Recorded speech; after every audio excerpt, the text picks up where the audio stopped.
Hi and welcome to the Father Son YouTube channel and also welcome to the Linear Algebra course. Maths Behind Artificial Intelligence में Linear Algebra के वो तमाम topics जो कि machine learning, deep learning या data scientist के लिए important हो सकते हैं, वो तमाम सेशन हम theoretical and by using a Python practical implement कर रहे हैं.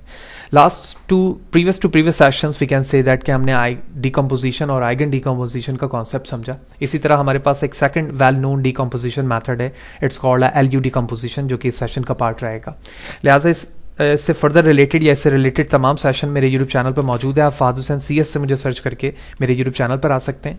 इस पर क्लिक करने के बाद आप इसके प्लेलिस्ट पर जाओगे और डिफरेंट डिसिप्लिन्स की यहाँ पर वीडियो सेपरेट प्लेलिस्ट के साथ मौजूद है. आप इन तमाम को विद ईज वॉच कर सकते हैं. इसके अलावा इनमें इस्तेमाल होने वाले content related material, presentation, slide या फिर कोड मेरे ब्लॉग पर मौजूद है. आप गूगल पर भी फादर हुसैन CS से सर्च करके मेरे ब्लॉग fahadhusaincs.blogspot.com पर आने के बाद वो तमाम चीज़ें फ्रीली यहाँ से डाउनलोड कर सकते हैं.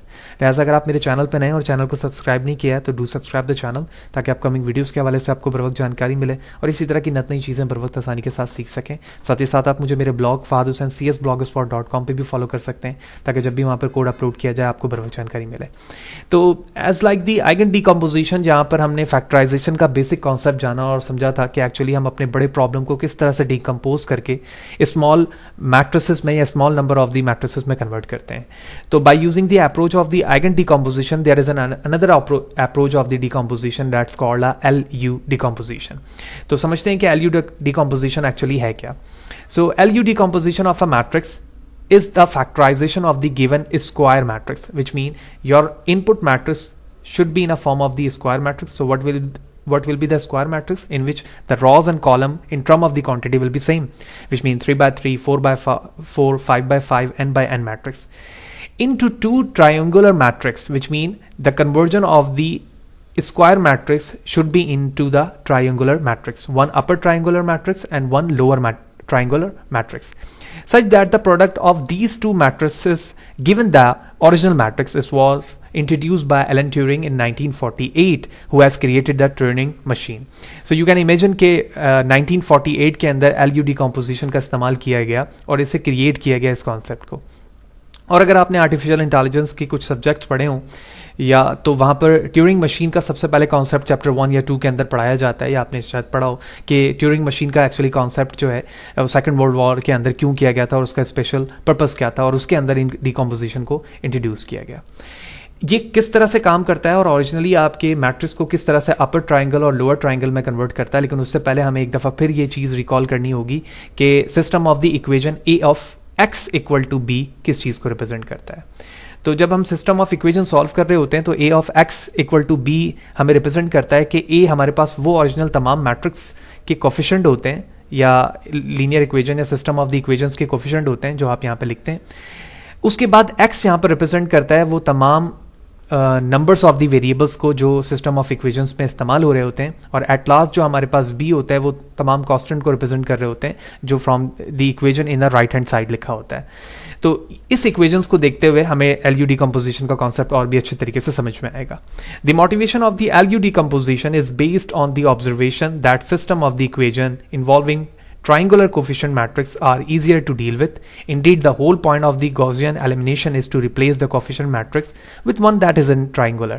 The LU decomposition is another approach designed to exploit triangular system. We suppose that we can write A equal to LU. क्यों?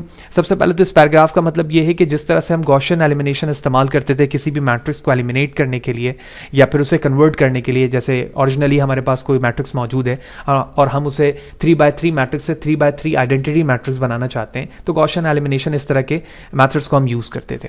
लेकिन यहाँ पर हम इसी स्टेप्स को फॉलो करते हुए अपने ओरिजिनल मैट्रिक्स को दो अलग मैट्रिक्स में कन्वर्ट करना चाहते हैं जो कि लोअर ट्राइंगुलर मैट्रिक्स या फिर अपर ट्राइंगुलर मैट्रिक्स के फॉर्म पर आएगा.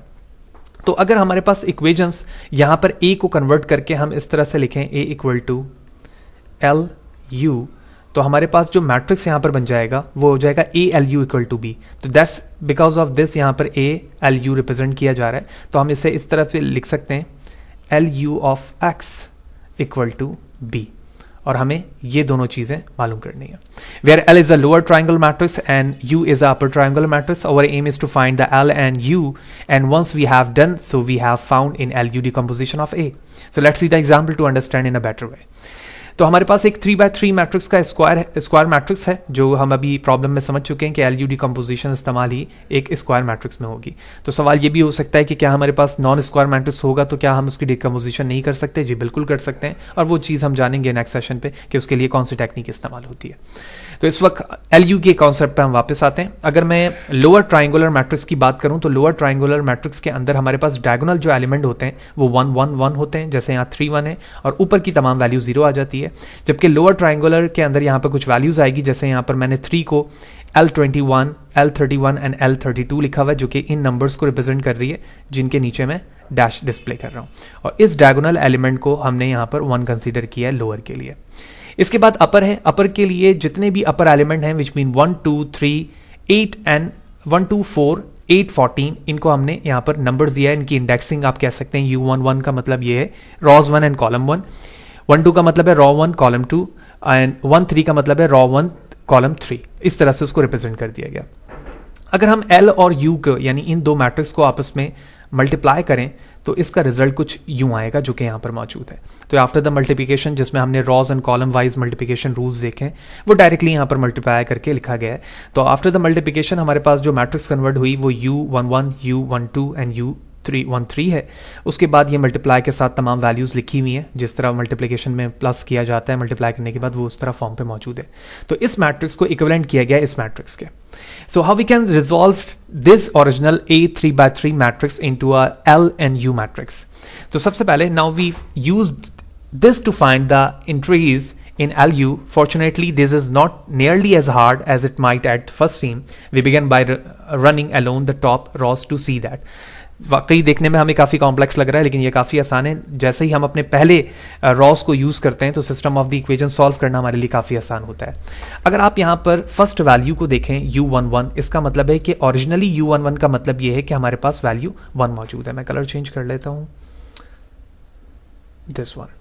तो अगर मैं इसकी बात करूं तो ओरिजिनली इसकी वैल्यू 1 है।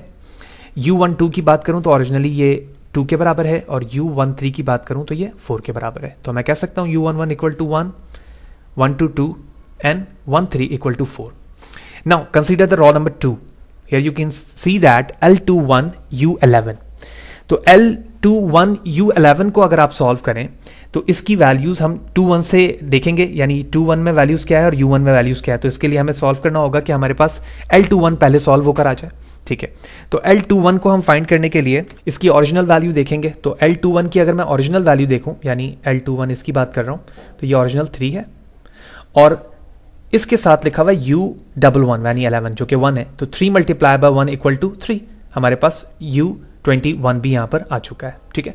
तो हमने इन दोनों को सॉल्व कर लिया और इसकी वैल्यू 3 आ गई यहाँ पर, जो कि यहाँ पर सॉल्व करके दिखाया जा रहा है। इसके बाद हमारे पास सेकंड नंबर है, यानी रॉ में सेकंड कॉलम की जो वैल्यू है वो है L21 U12 प्लस U22। अच्छा, इस वैल्यू को अगर आप सॉल्व करें तो इस पूरे एलिमेंट की जगह in the right hand side में लिख सकता हूं 8, क्योंकि ये किस एलिमेंट को रिप्रेजेंट कर रहा है, 8 को। इसकी जगह मैं 8, तो देखा आप मैंने राइट हैंड साइड पे 8 लिखा हुआ और बाकी जगह पर लेफ्ट साइड पे वही इक्वेशन लिखी हुई है L21 1 2 प्लस U22, ठीक है। L21 एंड U12 इन दोनों को जब आप मल्टीप्लाई करेंगे, यानी 3 मल्टीप्लाई बाय 2, तो ये 6 वैल्यू आ जाएगी। U22 वैसे ही रहेगा यहाँ पर, क्योंकि यही चीज़ हमें फाइंड करनी है, और ये बराबर हो जाएगा 8 के, जो कि इक्वेशन में मौजूद है। 6 जब यहाँ पर जाएगा तो ये माइनस का 6 हो जाएगा, और 8 में से जब 2 सब्ट्रैक्ट करेंगे तो हमारे पास U22 की वैल्यू आ जाएगी 2, ठीक है। अच्छा, अब सवाल ये होता है कि हम ये वाली वैल्यूज क्यों मालूम कर रहे हैं, L21 U22 या U3, क्योंकि जब आपने लोअर ट्राइंगल मैट्रिक्स और अपर ट्राइंगल मैट्रिक्स लिखा है तो उनके इंडेक्सेस नंबर लिखे हैं, और हमें उन्हीं इंडेक्सेस नंबर को सिर्फ सॉल्व करने की जरूरत है जो हम यहाँ पर प्लॉट करना चाहते हैं, जैसे मैंने यहाँ पे लिखा है। तो हमने U22 यानी 22 भी फाइंड कर लिया। अब बारी आती है इस लास्ट वाले एलिमेंट की, L21 13 एंड U23। ओरिजिनली इसकी वैल्यूज देखा जाए तो 14 है, जो कि यहाँ पर मौजूद है, तो मैंने राइट हैंड साइड पे 14 लिख दिया। L21 and U13 is equal to 3 multiply by 4, यानी ओरिजिनली ये 3 एंड 4 के बराबर है, ठीक है। इस 3 एंड 4 को जब मैंने मल्टीप्लाई किया तो ये वैल्यूज यहाँ पर मल्टीप्लाई होने के बाद इस तरफ जब आएगी 12 तो वो माइनस के साथ होगा, और 14 माइनस 12 बराबर हो जाएगा 2 के। तो इस तरह से U23 भी हमने फाइंड कर लिया। यानी इसका मतलब ये हुआ कि मैं इस वैल्यू को फाइंड कर चुका हूँ, 23 को भी फाइंड कर चुका हूँ, ठीक है। जबकि हमारे पास U11, U12 एंड U13 भी फाइंड हो चुकी है। और अब हमें सिर्फ और सिर्फ U33 की ज़रूरत है, और उसके बेस पे मैं कह सकूंगा कि मैंने ओरिजिनली ए मैट्रिक्स को अपर ट्रायंगुलर मैट्रिक्स में कन्वर्ट कर लिया है।